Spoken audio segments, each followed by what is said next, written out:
आइए बाजार दर्शन निबंध के सारांश को जयनेंद्र कुमार की रचना के रूप में हमने पिछली कक्षा में अध्ययन किया था।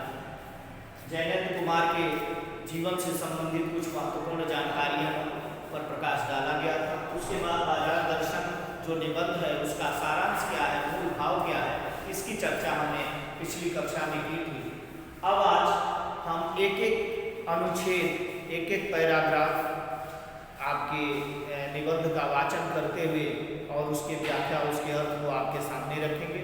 तो आइए किताब में देखते हैं। पहले पैराग्राफ से पाठ 12 के शुरुआत कहाँ से होती है, वहीं से हम एक एक पैराग्राफ का अध्ययन करते हुए इसको जानने समझने का प्रयास करेंगे।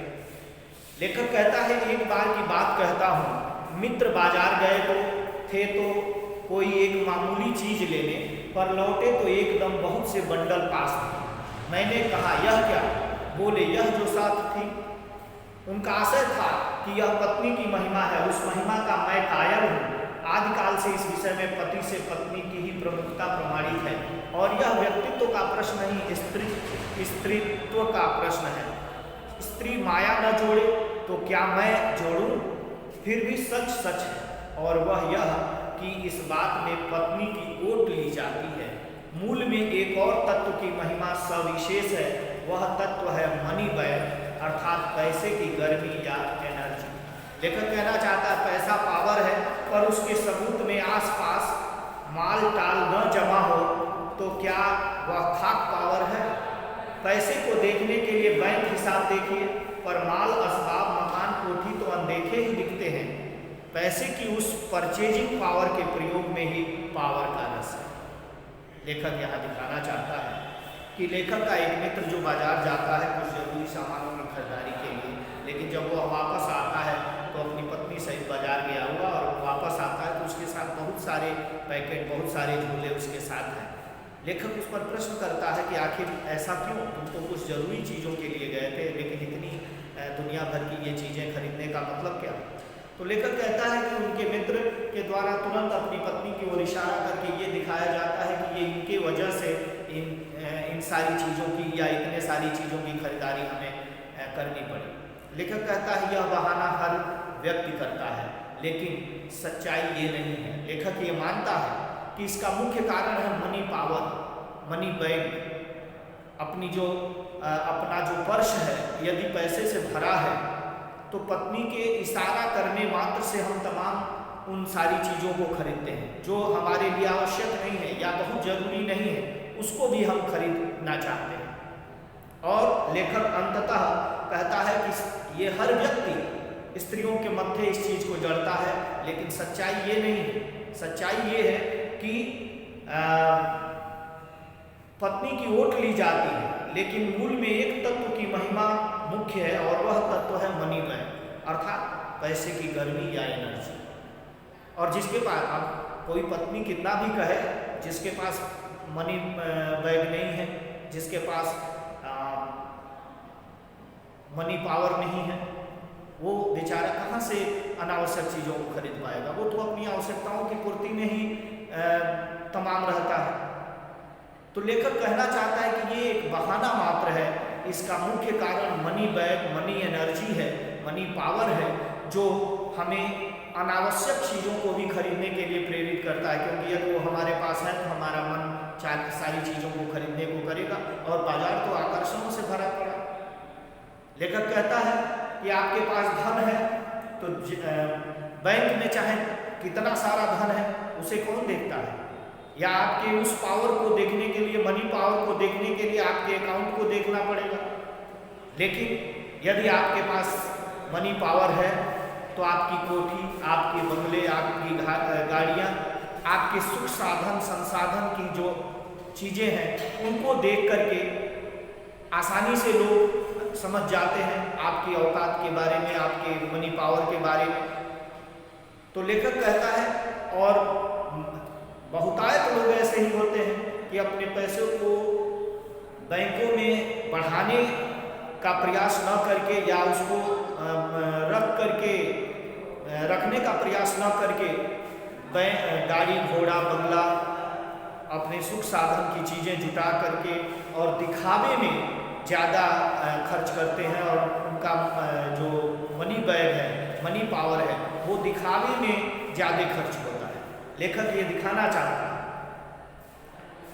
उस परचेजिंग पावर के प्रयोग में ही पावर का असली रस है, और इसलिए लोग इन सारी व्यवस्थाओं, बहुत सारे लोग ऐसे हैं जिनको गाड़ी घोड़े या अन्य चीज़ों की बहुत ज़रूरत नहीं है, लेकिन चूंकि पावर मनी है, मनी पावर है उनके पास, मनी बैग है उनके पास, तो फिर वो उन चीज़ों को खरीद करके दिखावा करते हैं और समाज में उसका एक गलत प्रभाव पड़ता है।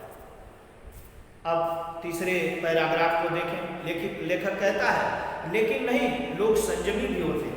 कुछ लोग ऐसे होते हैं जो दिखावे के लिए ये सारी चीज़ें करते हैं, लेकिन लोग संयमी भी होते हैं।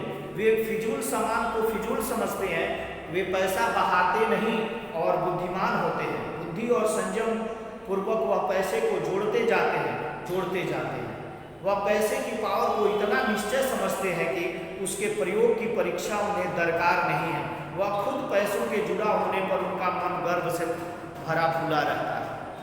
यानी लेखक कहता है कि सारे लोग ऐसे नहीं हैं, लेकिन बहुतायत लोग ऐसे हैं जो अपने मनी पावर का दुरुपयोग करते हुए दिखावे की चीज़ों को खरीदते हैं या अनावश्यक वस्तुओं को जिसकी ज़रूरत नहीं है उन चीज़ों को भी खरीद लेते हैं। लेकिन बहुत सारे लोग ऐसे हैं जो संयमी भी हैं और जो बुद्धि पूर्वक अपनी बुद्धि का प्रयोग करके, अपने संयम का प्रयोग करके अपने मनी पावर को बढ़ाते हैं, बैंकों में जमा धन को और अधिक करते हैं, लेकिन उसे अनावश्यक खर्च नहीं करते।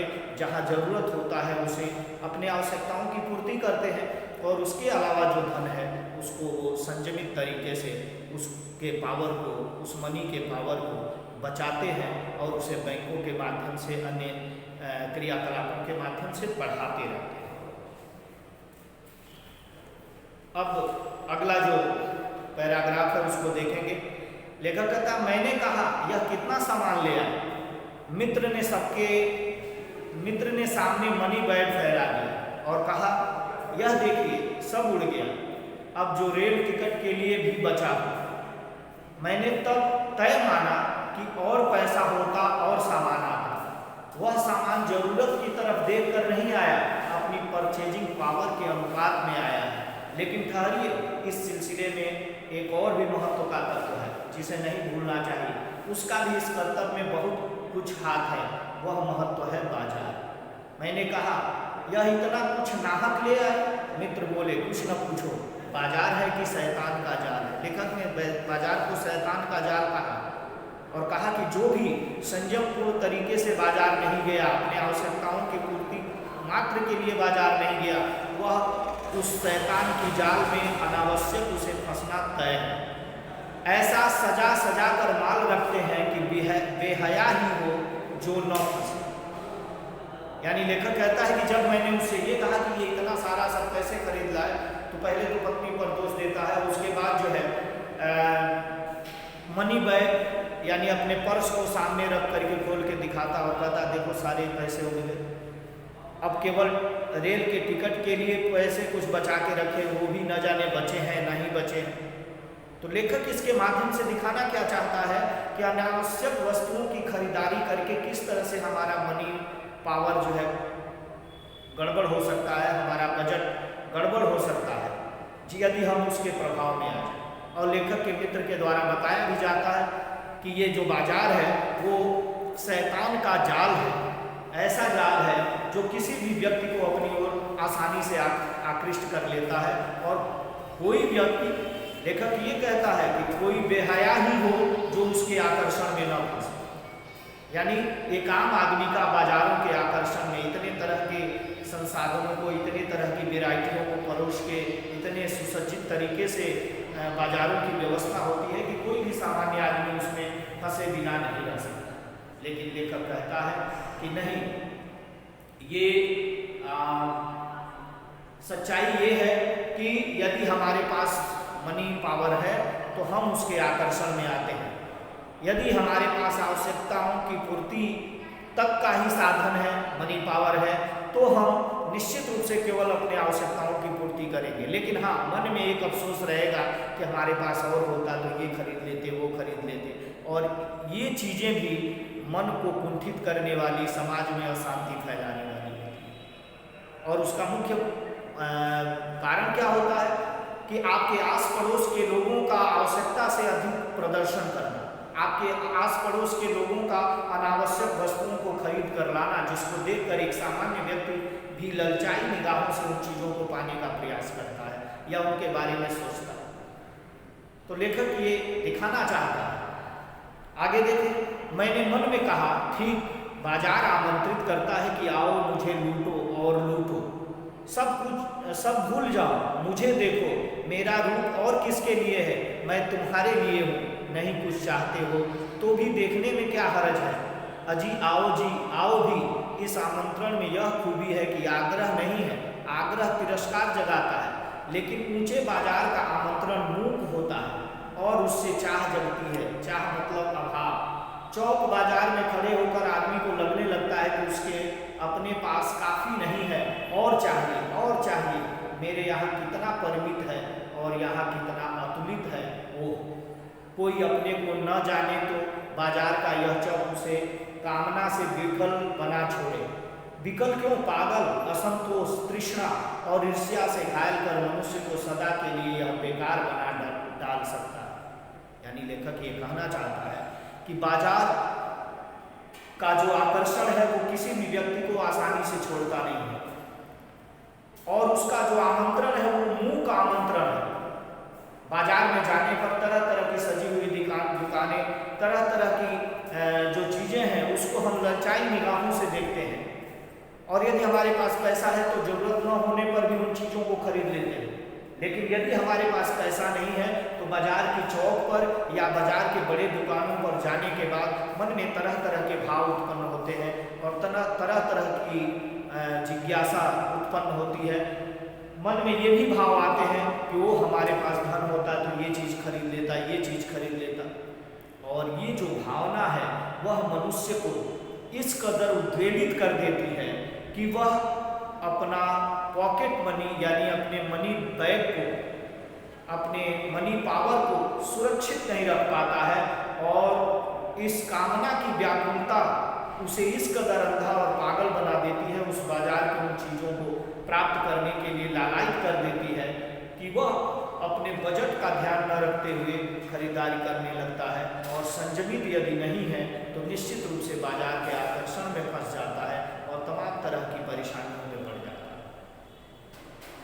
समाज में अशांति का एक मुख्य कारण है। इसके अलावा आवश्यकता न होने पर भी यदि उन चीज़ों की खरीदारी हम करते हैं तो निश्चित रूप से बाजार की मांग को बढ़ाते हैं, और जब बाजार की मांग बढ़ती है तो मिलावटखोरी, महंगाई जैसे तमाम जो समस्याएं हैं वो हमारे सामने आती हैं, जिसका प्रभाव आम आदमी पर ही ज़्यादा पड़ता है, मध्यम वर्गीय परिवारों पर ही ज़्यादा पड़ता है, लेकिन उसका प्रभाव तो पूरे समाज में पड़ता है। तो इस प्रभाव से यदि बचना है, महंगाई, मिलावटखोरी जैसी चीज़ों से बचना है, इन समस्याओं से बचना है, तो हमें अब संतुलित तरीके से, संयमित तरीके से बाजारों का उपयोग करना सीखना होगा।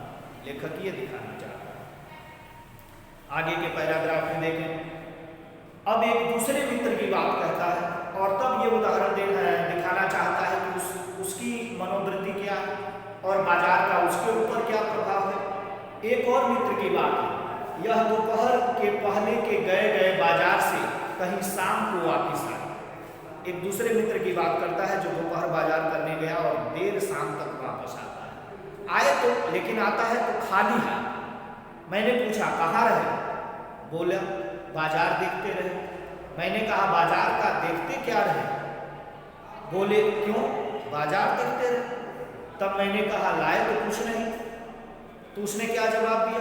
बोले हाँ, पर यह समझ न आता था कि न लूं तो क्या, सभी कुछ तो लेने को जी होता था, कुछ लेने का मतलब था शेष सब कुछ को छोड़ देना, पर मैं कुछ भी नहीं छोड़ना चाहता था, इससे मैं कुछ भी नहीं ले सका।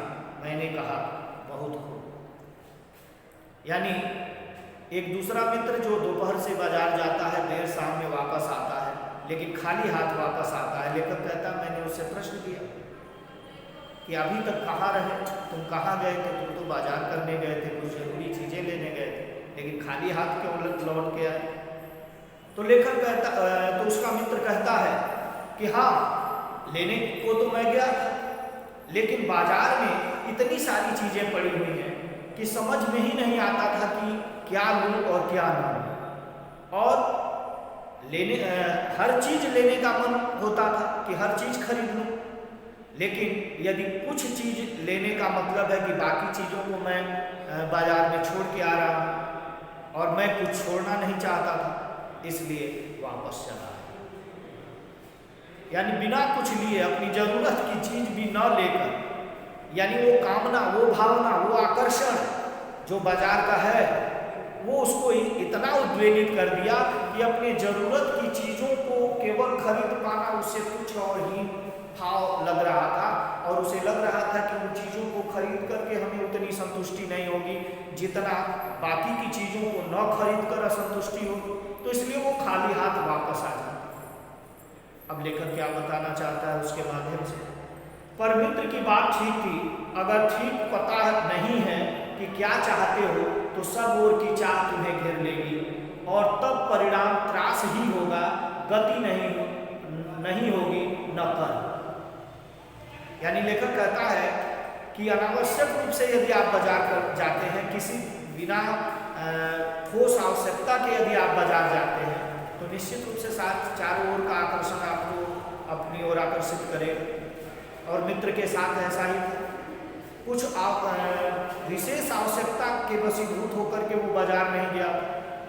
वह बाजार गया था कि कुछ चीज़ें खरीदेंगे, लेकिन वहाँ तो सारी ही चीज़ें उसे आकर्षित कर रही थी और सारी चीज़ें खरीद पाना उसके बस में नहीं था, जिसके वजह से खाली हाथ वापस आया। तो लेखक कहता है कि यदि आपको अपनी आवश्यकता का ठीक से ज्ञान नहीं है और आप अपनी आवश्यकता पूर्ति हेतु केवल बाजार नहीं जाते हैं, तो निश्चित रूप से बाजार का आकर्षण आपको चारों तरफ से घेर लेगा और तब यही गति हो। अब लेखक बताना चाहता है कि बाजार में एक जादू है, वह जादू आंख की राह काम करता है, वह रूप का जादू है, पर जैसे चुंबक का जादू लोहे पर ही चलता है, वैसे इस जादू की भी मर्यादा है। जेब भरी हो और मन खाली हो, ऐसी हालात में जादू का असर खूब होता है। जेब खाली पर मन भरा हो तो भी जादू चल जाए। मन खाली है तो बाजार की अनेकानेक चीज़ों का निमंत्रण उस तक पहुंच जाएगा। कहीं हुई उस वक्त जेब भरी, तब तो फिर वह मन किसकी मानने वाला है। मालूम होता है यह भी लूँ वह भी लूँ, सभी सामान जरूरी और आराम को बढ़ाने वाला मालूम होता है, पर यह सब जादू का असर है। जादू की सवारी उतरी कि पता चलता है कि फैंसी चीज़ों की बहुतायत आराम में मदद नहीं देती, बल्कि खलल ही डालती है। जिन फैंसी चीज़ों को खरीदने, जिन रेडीमेड चीज़ों के प्रति हमारा आकर्षण बढ़ता है, थोड़ी देर को स्वाभिमान को जरूर सेक मिल जाता है, पर इससे अभिमान की गिल्टी की और खुराक ही मिलती है। जकड़ रेशमी डोरी की हो तो रेशम के स्पर्श के मुलायम के कारण क्या वह कम जकड़ होगी? प्रश्न करता है लेखक कहता है कि जकड़ यानी बंधन, गांठ यदि रेशमी डोरी का ही हो तो भी क्या उसकी जकड़ कम थोड़े होगी, बस उसमें कोमलता हो। तो लेखक यही कहना चाहता है कि बाजार में एक जादू है और वह आंख के रास्ते काम करता है।